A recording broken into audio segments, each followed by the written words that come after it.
আমি না এই মুহূর্তে একটা জিনিস জানতে চাচ্ছি, যেহেতু সিনেমার কথা উঠেই আসলো। সিনেমার সেটে তো অনেক ধরনের মজার মজার স্টোরি হয়, যেহেতু লং টাইম ওখানে একসাথে থাকতে হয়, এবং যেহেতু আপনার পছন্দের নায়িকাও ছিলেন ওই মুহূর্তে আপনার সাথে। তো আপনাদের কি কোনো মজার ঘটনা বা যেটা আসলে দর্শকদের সাথে শেয়ার করতে চাচ্ছেন? মজার ঘটনা হয়েছে যে আমার কাজ করতে গিয়ে ভালো লেগেছিল, বিকজ শাবনূর সে সময় সবচেয়ে জনপ্রিয় নায়িকা ছিল।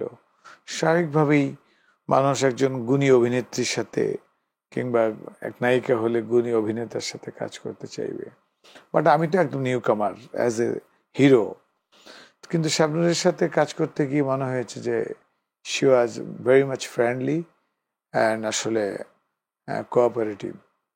তো তার সাথে কাজ করতে গিয়ে বিভিন্ন রকম ঘটনা হয়েছে। কখনো কখনো শাবনূরের স্টার লাইফের কিছু পজিটিভ দিক দেখেছি, কিছু নেগেটিভ দিকও দেখেছি, যেগুলো হয়তো লার্নেবল, হ্যাঁ, এবং কিংবা রিমেম্বারেবল।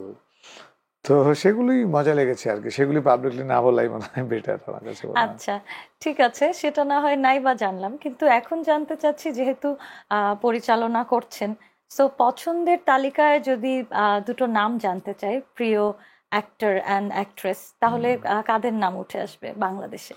এই কথাটা আসলে উত্তর দেওয়া খুব ডিফিকাল্ট। হ্যাঁ, অনেকেই ভালো অভিনয় করেছে বাংলাদেশে, অনেকের অভিনয়ই আমার কাছে ভালো লাগে। আমাদের রাজ্জাক সাহেব ছিলেন, কিংবা আলমগীর সাহেব, অনেকের অভিনয়, আমাদের সিনিয়র সোহেল রানা সাহেব, অনেকের অভিনয় ভালো লেগেছে আমার।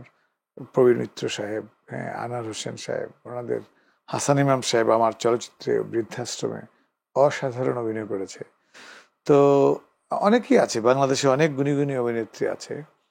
তো নাম বলে আমি শেষ করতে পারবো না, তবে একটা জিনিসে আমার কাছে খুব অভাব মনে হয় বাংলাদেশে, হ্যাঁ, যেটা হচ্ছে যে স্ক্রিন প্লের যে ব্যাপারটা চলচ্চিত্রে, সেটার কাছে মনে হয় যে সেই কাজগুলো মনে হচ্ছে যে ইদানিং ডেভেলপ হচ্ছে বেশি আর কি আগের তুলনায়।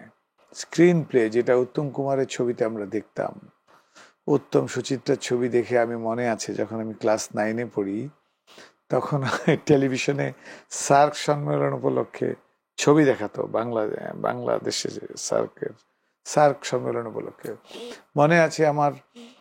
পথে হলো দেরি, দ্বীপ জেলে যাই, এই সমস্ত ছবিগুলো দেখে তখন মনে আছে সাদা কালো টিভিতে আমার চোখ দিয়ে পানি পড়তো। হ্যাঁ, সেই যে স্ক্রিন প্লে, সেই যে আবেগ, হ্যাঁ, সেগুলো আসলে সস্তা আবেগ ছিল না। সেটা এখনো আমি দেখি, আমি শিখি।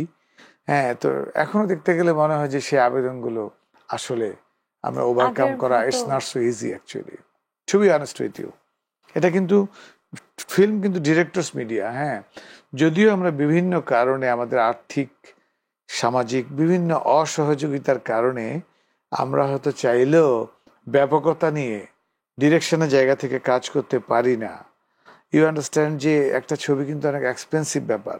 হুম, হুম। সেখানে আমাদের বাজেটটা যখন খুব ক্ষুদ্র হয়, কিংবা চাহিদার তুলনায় 1/4 হয়, তখন তো আসলে এত কম্প্রোমাইজ করে তো ক্রিয়েটিভিটি জায়গাটাকে এক্সপান্ড করা, it's very difficult job, it's not possible yet actually. তো তারপরেও আমার কাছে মনে হয় যে আমি অনেক ভালো ভালো ক্রিয়েটারদের অনেক ছোট বাজেটের কাজও আমি দেখেছি, তাদের ক্রিয়েটিভিটি পাওয়ারটা অনেক ভালো ছিল।